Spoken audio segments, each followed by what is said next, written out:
Hi everyone, welcome to digital G के classes. तो आज से हमारी साइंस की क्लास है। भारतीय राष्ट्रीय आंदोलन मैंने 3 क्लास में कंप्लीट करा दिया है। उतने क्वेश्चंस अगर आपने अच्छे से कर लिया है एक्सप्लेनेशन के साथ तो आपको बहुत हेल्प मिलेगी। साथ में आज से हमारी साइंस की क्लासेस पार्ट वाइज होंगी, क्योंकि इसमें हिस्ट्री है, इसमें हिस्ट्री कह रही हूँ। साइंस में आपको पता है कि फिजिक्स भी है, केमिस्ट्री है, आपका बायोलॉजी है। फिजिक्स भी बहुत ही ब्रॉड जो है इसमें सिलेबस दिया गया है, क्योंकि आपको एनसीईआरटी और एससीईआरटी दोनों को देखना है। तो ये आज के जो भी क्वेश्चंस हैं ये आप बीपीएससी के द्वारा जो पूछे गए हैं, एनसीईआरटी एससीईआरटी द्वारा लिए गए हैं।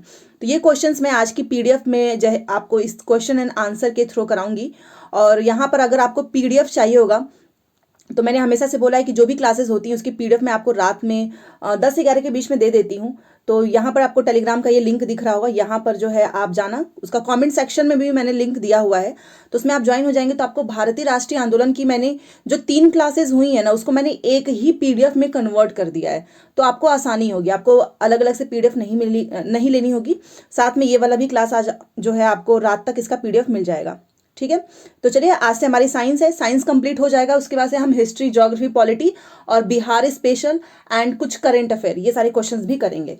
तो 2-3 दिन में हमारी सारी क्लासेस कंप्लीट हो जाएंगी। पहली बार आए हैं तो चैनल को सब्सक्राइब करके प्लीज़ वीडियो को लाइक कर दीजिएगा। अगर आपको क्लास अच्छी लगे तो लाइक जरूर करें, ना अच्छी लगे तो आप मुझे बताना कि क्या रीज़न है और आप क्या चीज़ें चाहते हैं। ठीक है, तो चलिए स्टार्ट करते हैं। देखिए, सबसे पहला जो क्वेश्चन है ये पूछा हुआ है बीपीएससी के ही एग्जाम में कि जब मटर की प्रतान किसी डोरी के संपर्क में आती है तब वह उसके चारों ओर कुंडलित हो जाती है।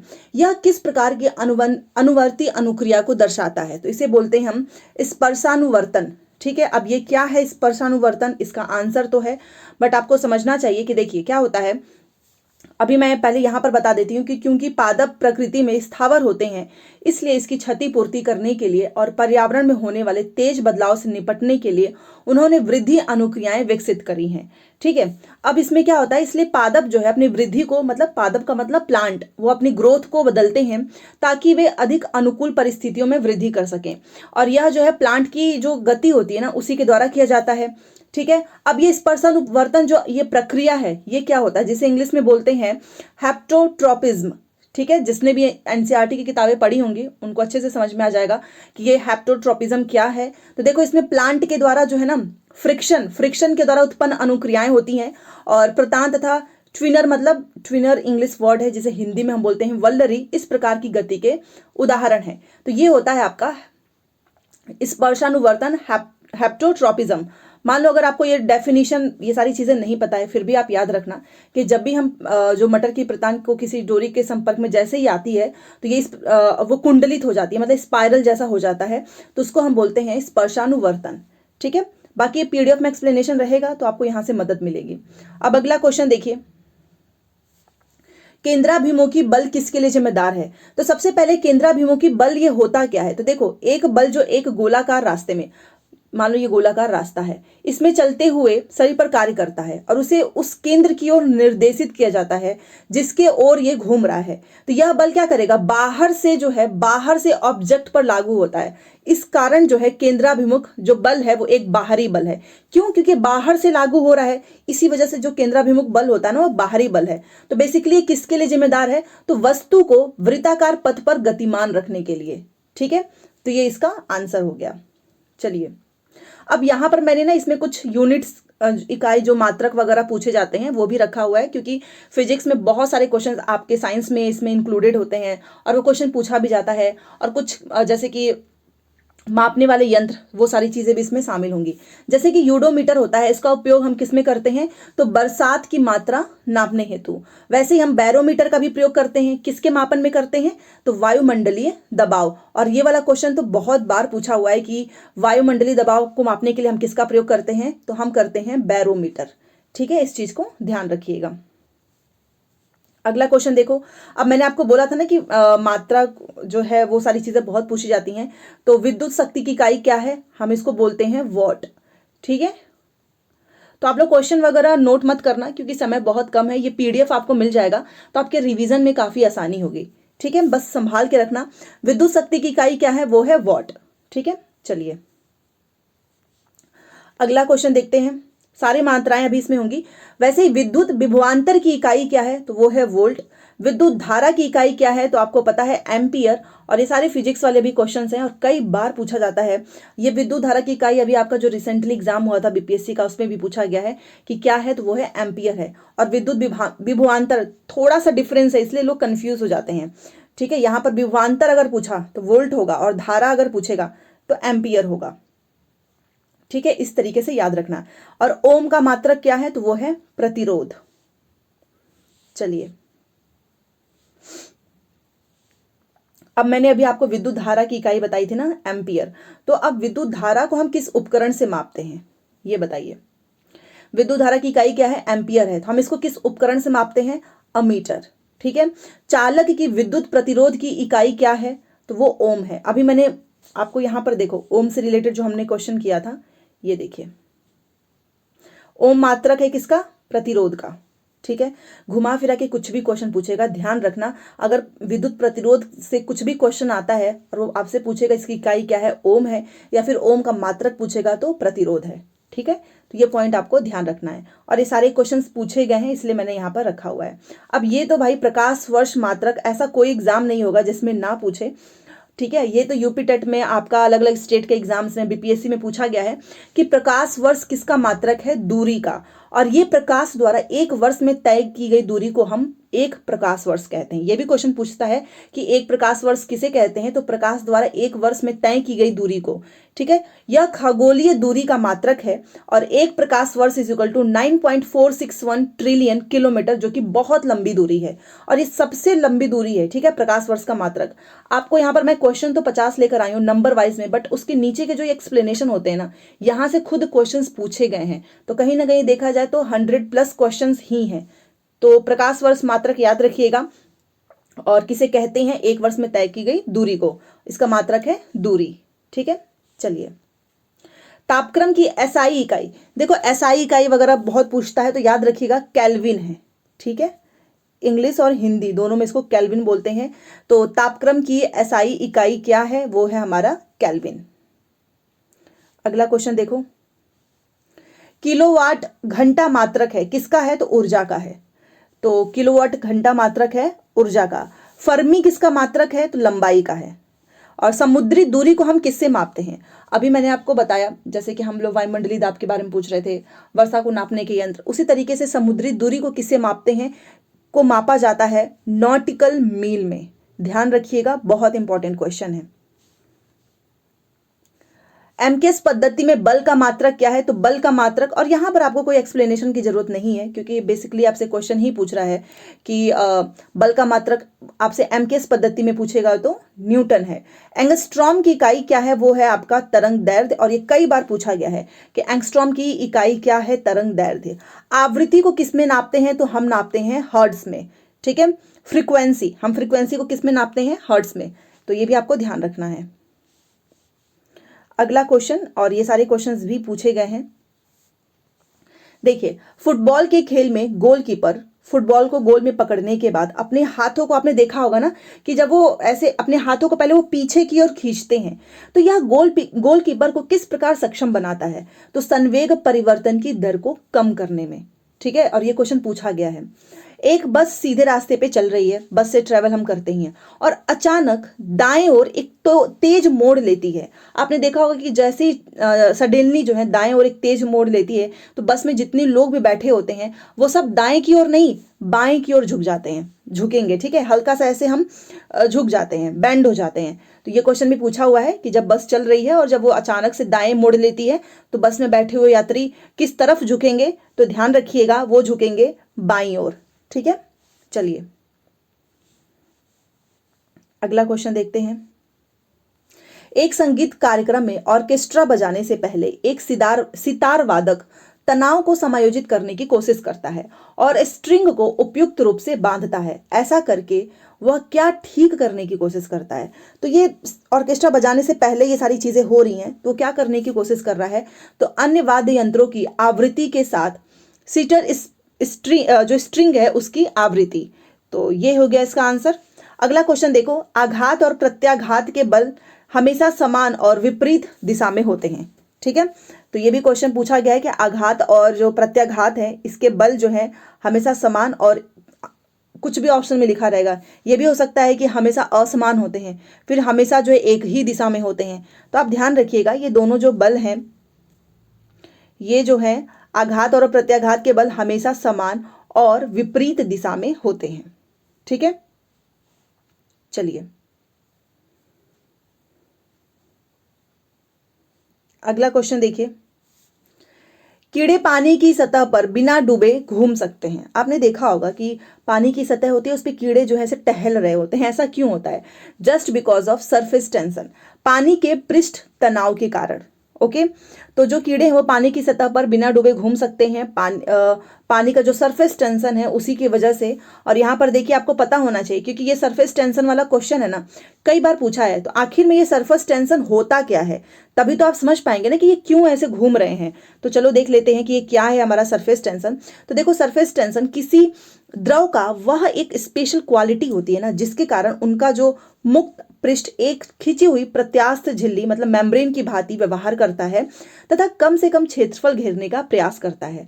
द्रव के इसी गुण धर्म को पृष्ठ तनाव कहते हैं और कुछ कीड़े जल की सतह पर इसी वजह से चल पाते हैं। और इसका कारण क्या है? पृष्ठ तनाव है, सरफेस टेंशन है। ठीक है, तो अब आपको सरफेस टेंशन समझ में आ चुका है कि क्या होता है हमारा पृष्ठ तनाव।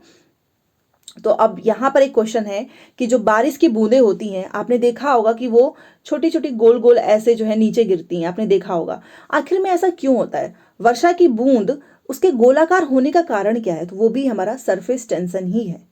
ठीक है, अगला क्वेश्चन, दूध से क्रीम, बहुत हमारे घर में हम लोग दूध से क्रीम जो है अलग करते हैं। तो ये जो प्रोसेस होता है जिसे हम अलग करते हैं उसको क्या कहते हैं? Centrifugal force. आपको पता है हम इसको इंग्लिश में बोलते हैं सेंट्रीफ्यूगल फोर्स। ठीक है, इस प्रोसेस हम क्या करते हैं, ऐसे गोल गोल ऐसे घुमाता है दूध से क्रीम को, इसी प्रोसेस से हम अलग करते हैं। जैसे कि अब मैं आपको बता दूं कि आखिर में ये अपकेंद्रीकरण जिसे हिंदी में बोलते हैं, ये क्या है? Centrifugal force. तो ये देखिए, अपकेंद्री बल का प्रयोग करके कणों को एक दूसरे से अलग करने को अपकेंद्रण कहते हैं। यदि किसी वस्तु को, अभी मैंने आपको बोला ना, गोल गोल घुमाया जाए तो उसमें एक ना फोर्स जो है वो उत्पन्न हो जाता है और वो क्या करेगा ना, उसको बाहर की ओर फेंकता है। इसी को हम बोलते हैं अपकेंद्री बल। तभी तो हम लोग दूध से क्रीम को, आपने देखा होगा, अलग कर लेते हैं, ऐसे गोल गोल घुमाते हैं और वो उसको बाहर की ओर फेंकता है। किसी पत्थर या अन्य भारी वस्तु को एक रस्सी से बांधकर गोल घुमाने की गतिविधि करके भी हम अपकेंद्री बल को समझाया जा सकता है। मतलब यहाँ पर एक एक्टिविटी दिखाई गई है कि आप किसी स्टोन को ले लो या कोई भारी वस्तु और आप इमेजिन करिए कि आपने उसको रस्सी से बांध दिया है और आप इसको ऐसे घुमाएंगे ना तो गोल गोल घूमने लगता है। तो इसी को बोलते हैं अपकेंद्रीकरण। ठीक है, जैसे कि एक बार मैं आपको समझाऊं, ये मैंने ले लिया रस्सी, अब मैंने यहाँ पे एक पत्थर से इसे बांध दिया, अब मैं, ये भारी हो जाएगा, अब मैं इसको घुमाऊंगी ना तो ये गोल गोल ऐसे घूमेगा। ठीक है, तो यही होता है, दूध से क्रीम को अपकेंद्रीकरण की प्रक्रिया के द्वारा अलग किया जाता है। अगला क्वेश्चन, चलती बस में जब चालक, आपने कई बार देखा होगा ना कि हम लोग आराम से मस्त ऐसे गाने वाने सुन रहे हैं और अचानक से ड्राइवर ने क्या कर दिया, ब्रेक लगा दिया। तो यात्रियां क्या करते हैं, वो आगे धक्का लगता है, मतलब हम आगे की तरफ ऐसे झुक जाते हैं। ऐसे कई लोग तो खड़े होते हैं या कुछ ऐसे बस बैठे होते हैं, वो गिरने भी लगते हैं आगे की तरफ। तो ये ऐसा क्यों होता है, हम इसको किस तरीके से समझा सकते हैं? तो वो है न्यूटन की गति का पहला नियम। ठीक है, तो जब भी आप बस में बैठे और ब्रेक लगे और जब आप यात्री, आपने देखा हो कि आप आगे की ओर जा रहे हैं, आगे की ओर धक्का लगता है, तो ये है हमारा न्यूटन की गति का पहला नियम। अब ये क्या है न्यूटन की गति का पहला नियम, वो आपको समझना होगा। देखो, इसका पहला नियम क्या है कि इसको पहला नियम बोला गया है, प्रत्येक पिंड तब तक अपनी विरामावस्था में, देखो हम लोग चुपचाप बैठे रहते हैं अपनी विरामावस्था में, तो ये बता रहा है कि प्रत्येक पिंड तब तक अपनी विरामावस्था में अथवा सरल रेखा में एक समान गति की अवस्था में रहता है जब तक कोई बाह्य बल उसे अन्यथा व्यवहार करने हेतु विवश नहीं करता। इसी को हम कहते हैं जड़त्व का नियम। बस आराम से चल रहा है, अपनी विरामावस्था में हम लोग आराम से बैठे हुए हैं, अब अचानक से जैसे ही उस पर कोई बाह्य बल लगाया गया तो हम क्या करेंगे, आगे की ओर जो है धक्का लगता है। तो ये है न्यूटन की गति का पहला नियम और इसको हम जड़त्व का नियम भी कहते हैं। तो इसको ध्यान रखिएगा। ठीक है, चलिए अगला क्वेश्चन। और ये सारे एक्सपेरिमेंट तो आपने किया भी होगा क्लास में बहुत बार, हम लोग ये पानी के बीकर वाला भी किए हुए हैं। जैसे कि पानी के बीकर में आप ये, जैसे कि आपने देखा, एक मिनट, ये रहा, ये हमारा हो गया पानी का जो है बीकर। अब इसमें मैंने क्या किया, एक बर्फ का ऐसे टुकड़ा इसमें डाला तो वो तैर रहा है। और जैसे धीरे धीरे क्या होगा, पूरी बर्फ पिघल जाएगी, तो क्या होगा, पानी का जो स्तर है वो क्या बढ़ेगा या फिर घटेगा या सेम वैसा ही रहेगा। तो आप ये कर भी सकते हैं, जैसे आप बर्फ का एक टुकड़ा डालेंगे वो तैरेगा और वो धीरे धीरे जो है बर्फ पिघल जाती है, फिर भी पानी का स्तर जो लेवल होता है वो सेम रहता है। ये क्वेश्चन पूछा गया। ऑप्शंस में पता है आपको क्या मिलेंगे, ये तो चलो वन लाइनर में निकाल लाई हूं तो इसलिए आपको कंफ्यूजन नहीं हो रहा है। लिखा रहेगा पानी का स्तर बढ़ जाएगा, पानी का स्तर घट जाएगा, पानी का स्तर सेम रहेगा कुछ, ठीक है। लास्ट में लिखा रहेगा उपर्युक्त सभी, तो कंफ्यूजन होता है। तो ध्यान रखिए पानी का स्तर वही रहेगा। बल जो है फोर्स, वो किसका गुणनफल है, तो ध्यान रखिएगा मास एंड त्वरण का, द्रव्यमान और त्वरण का, ठीक है। चलिए अगला क्वेश्चन देखते हैं। और टेंशन बिल्कुल मत लेना, जो लोग मेरे से कमेंट करते हैं पीडीएफ कब मिलेगी, मैं डेली पीडीएफ आपको भेज देती हूँ अपने टेलीग्राम पे। आप टेलीग्राम को देख लेना, वहां पर फाइल वाले सेक्शन में सारी पीडीएफ आपको मिल जाएंगी। अगला क्वेश्चन देखो, यदि किसी गतिशील वस्तु पर लगने वाले सभी बलों का योग 0 हो तो वह वस्तु समरूप गति से चलती रहेगी। और ये क्वेश्चन पूछा हुआ है और ऑप्शंस में रहते हैं कि वो 0 अगर हो गया तो वो चलेगी ही नहीं, लेकिन ऐसा नहीं है। कोई गतिशील वस्तु है और उस पर जितने भी बल लग रहे हैं उनका सभी का योग अगर जो है 0 हो जाए तो भी वह वस्तु समरूप गति से चलती रहेगी। तो इसका राइट आंसर है ये, और ये क्वेश्चन पूछा गया है बीपीएससी में। अगला क्वेश्चन देखो, दंड चुंबक के केंद्र में चुंबकत्व होता है, कितना होता है, तो वो भी होता है आपका 0। तो ये भी ध्यान रखना कि दंड चुंबक के केंद्र में चुंबकत्व कितना होता है, 0 होता है। अब ये क्या है भाई दंड चुंबक के केंद्र, ये आपको पता होना चाहिए। तो देखो दंड चुंबक के केंद्र में जो चुंबकीय क्षेत्र होता है ना वो 0 होता है। केंद्र के पास की क्षेत्र रेखाएं दंड चुंबक के समानांतर होती हैं। क्षेत्र रेखाओं का घनत्व दंड चुंबकों के ध्रुवों पर अधिकतम होता है और केंद्र में होता है, जिसका अर्थ है कि केंद्र में चुंबकीय क्षेत्र का परिमाण 0 है, ठीक है। चलिए अब ये क्वेश्चन देखिए, पेंडुलम घड़ी की समय अवधि कितनी होती है, तो वो होती है 2 सेकंड। ऑप्शन में था 2, 3, 4, 5, इस तरीके के ऑप्शंस आते हैं, तो याद रखिएगा समय अवधि होगी 2 सेकंड, ठीक है। चलिए, और ये जो मैंने क्वेश्चंस लिया है ये कहने के लिए एक क्वेश्चन है, बट यहाँ से 3 से 4 क्वेश्चंस पूछा गया है बीपीएससी में, ठीक है, एक क्वेश्चन के अंदर, इसलिए मैंने हाईलाइट किया है ताकि आपको जब आप पढ़ेंगे तो आपको याद रहेगा कि यस ये सारे पॉइंट्स आपको पढ़ने हैं। सबसे पहले तो याद रखना कि मानव कान का श्रव्य आवृत्ति मतलब हम कितना सुन सकते हैं।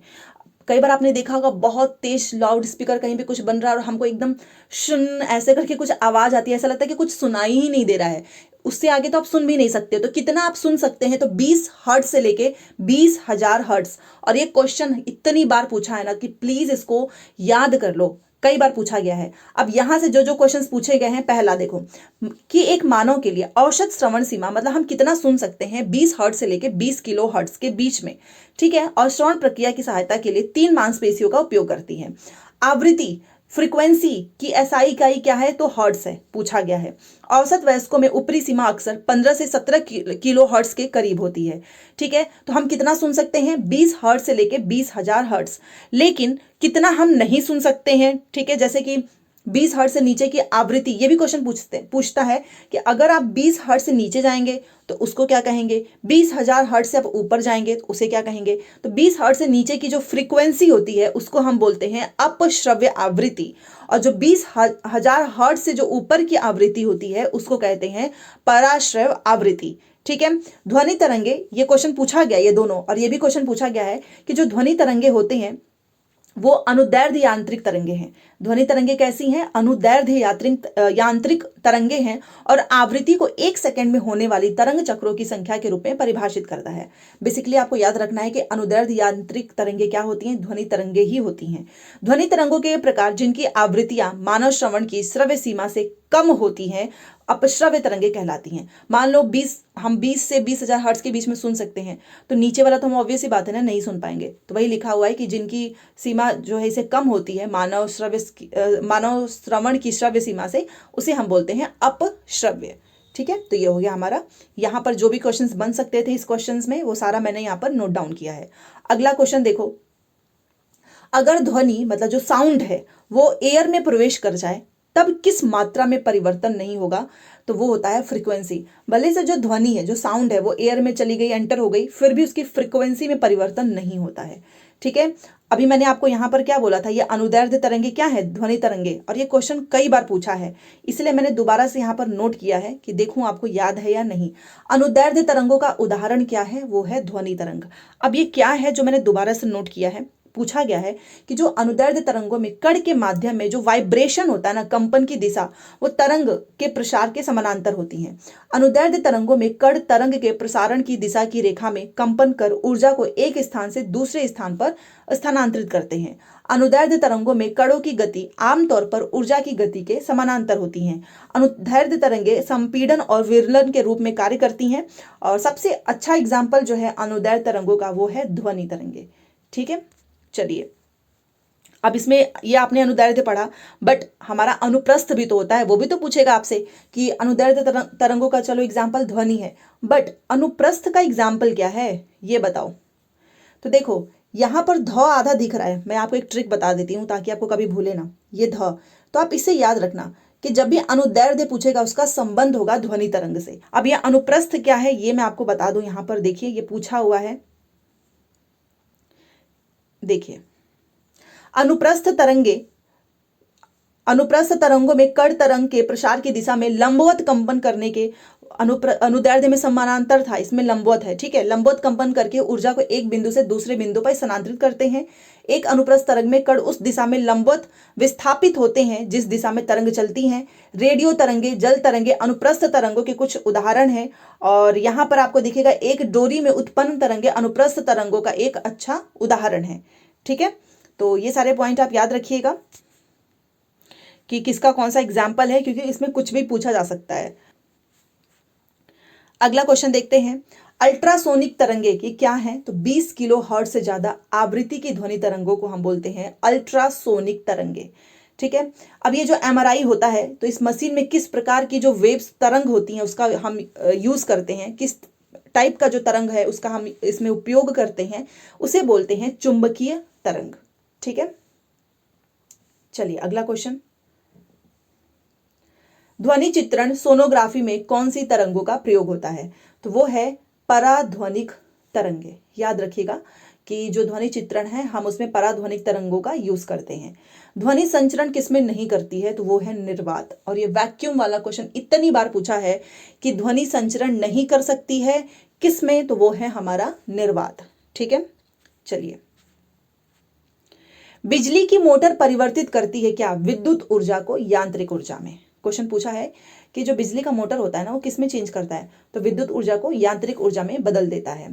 क्लोरोफिल आपको पता ही है, सूर्य के प्रकाश के तरंगदैर्ध्य को अवशोषित करता है, तो जो क्लोरोफिल है वो सूर्य के प्रकाश के तरंगदैर्ध्य को किस में, तो वो है हमारा लाल और नीला, इसको अवशोषित करता है। अब ये क्लोरोफिल क्या है, जहां से क्वेश्चन पूछा जाएगा तो वो मैंने सोचा यहाँ पर नोट डाउन कर दूं। तो सबसे पहले तो कलर याद रखना कि ये किस प्रकार का, लाल और नीला को अवशोषित करता है। हरे पौधों में प्रचुर मात्रा में पाए जाने वाला वर्णक, उसको हम बोलते हैं क्लोरोफिल। ठीक है, ये हरे पौधों में बहुत ज्यादा पाए जाने वाला वर्णक है।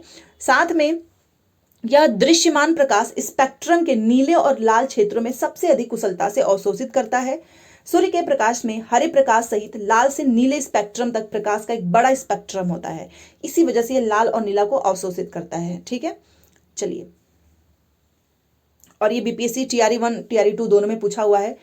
प्रिज्म से गुजरने पर प्रकाश का कौन सा जो कलर है ना वो सबसे ज्यादा झुकता है, मतलब वो अब्जॉर्व जाता है एक तरीके से, तो वो है हमारा वॉयलेट, बैगनी। जब प्रकाश को एक प्रिज्म के माध्यम से फैलाया जाता है तो बैगनी, जो हमारा बैगनी रंग है वो अधिकतम विचलन दर्शाता है।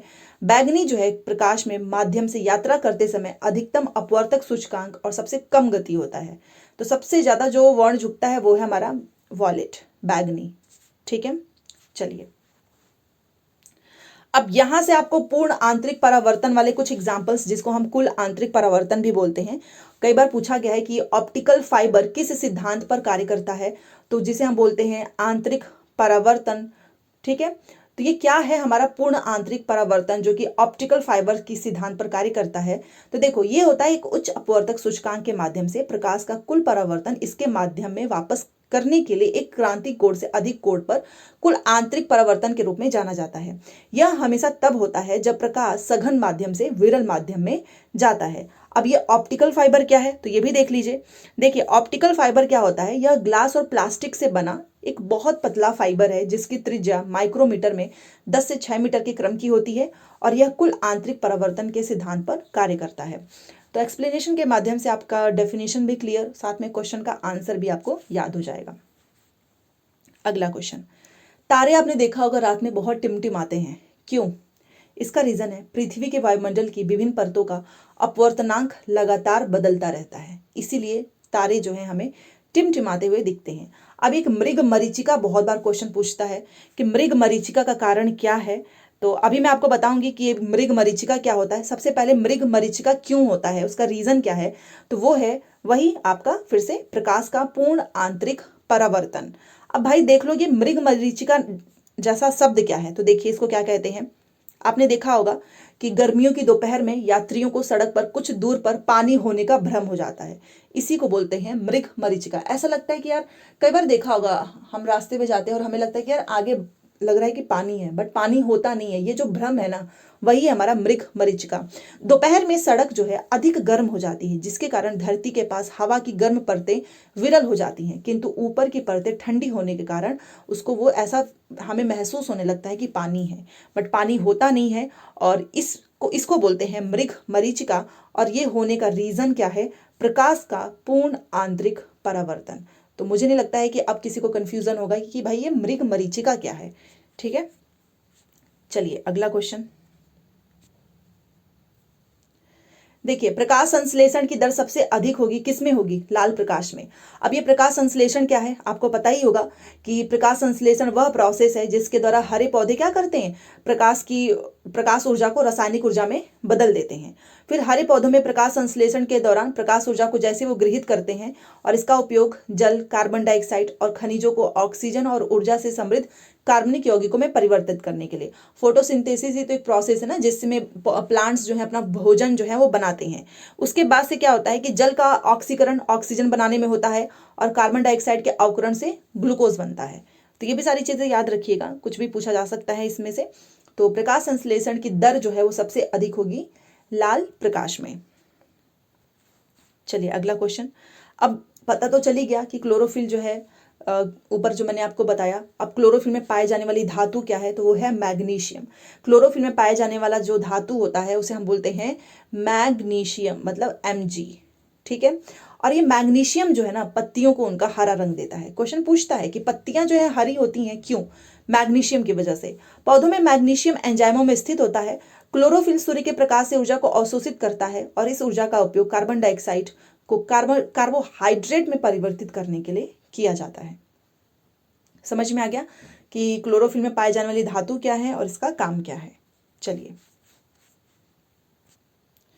हम सब की जो आंखें होती हैं, इस किसी वस्तु की छवि, मतलब जो किसी चीज को हम देखते हैं तो उसका जो इमेज होता है वो किस पर बनता है, बताइए, रेटिना पर बनता है। ठीक है, और यहाँ पर आइस के कुछ पार्ट्स भी हैं जिसके कार्य आपको पता होना चाहिए। तो याद रखना, किसी भी वस्तु को आप देखते हो ना, तो जो उसकी इमेज बन रही है आपकी आंखों में वो बनती है रेटिना पर। अब कॉर्निया भी होता है हमारे आई का पार्ट। तो कॉर्निया क्या है, देखिए कॉर्निया जो होती है ना वो आंख का बाहरी पारदर्शी हिस्सा होता है जो आंखों को बाहरी घटकों से बचाता है, मतलब एकदम आउटर मोस्ट जो लेयर है। आंख की पुतली प्यूपिल को नियंत्रित करता है जो प्रकाश की मात्रा को नियंत्रित करता है।